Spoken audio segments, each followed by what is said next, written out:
Naisubasta ang oldest 10 Commandments tablet sa New York sa Amerika. Nabili yan sa halagang mahigit $5 million o halos 300 milyong piso.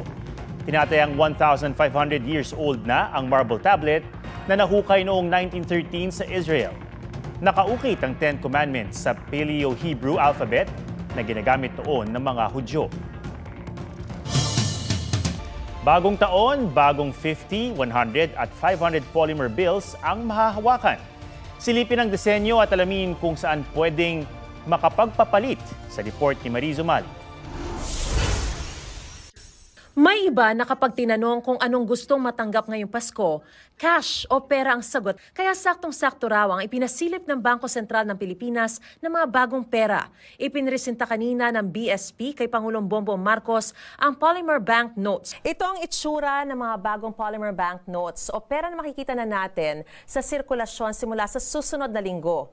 Bukod sa 1,000 piso kung saan tampok ang Philippine Eagle, tampok naman sa 500 peso bill ang Visayan Spotted Deer, Palawan Peacock Pheasant sa 100 piso at Visayan Leopard Cat sa 50 piso. The first Philippine polymer banknote series is smarter, cleaner, and stronger.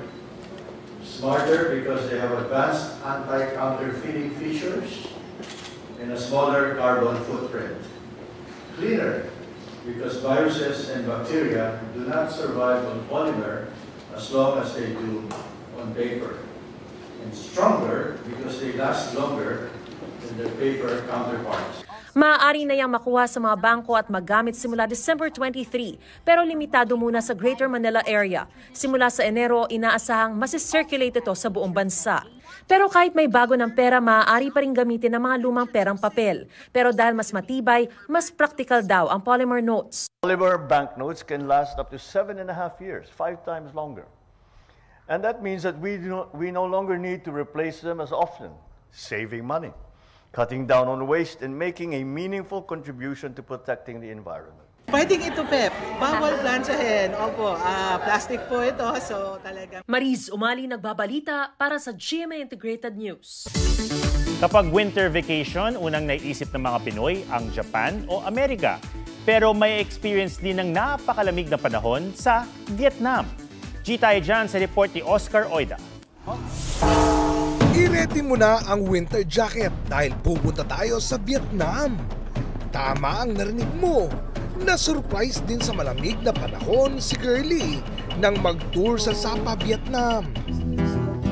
Cold breeze ang sumalubong sa kanila nang puntahan ng Mount Fansipan, ang pinakamataas na bundok sa Indochina. Para marating ang tuktok nito, kailangan munang sumakay ng monorail tapos lipat sa cable car at kaunting hiking. Pero kung hirap by foot, try mo ang funicular. Worth it naman ang palipat-lipat dahil sa ganda ng view sa summit na puno ng fog. Para kang araw nasa Cloud9 lalo't kasama mo ang iyong the one. Next stop, ang Glass Bridge. Magbao ng maraming tapang dahil nakakalula kapag tumingin sa baba. 6 hours na biyahe via sleeper bus, mararating naman ang capital city ng Vietnam, ang Hanoi. Pwedeng mag-tour sa mga templo at pagoda. Kung nais namang magsimba, mag-stop over sa St. Joseph Cathedral. Ang pinaka-highlight dito ay ang Train Street Experience, food trip habang may dumadaan na tren. To complete the Vietnam escapade, mag-boat tour sa loob ng mga kuweba sa Nguyen Binh, kung saan may temple sa gitna ng lagoon. Budget reveal? Ayon kay Girlie, sa 1-week trip, kaya na raw ang 25,000 all-in kasama ng airfare, hotel, accommodation, food at transpo. Oscar Oida, nagbabalita para sa GMA Integrated News. Huwag magpahuli sa mga balitang dapat niyong malaman. Mag-subscribe na sa GMA Integrated News sa YouTube.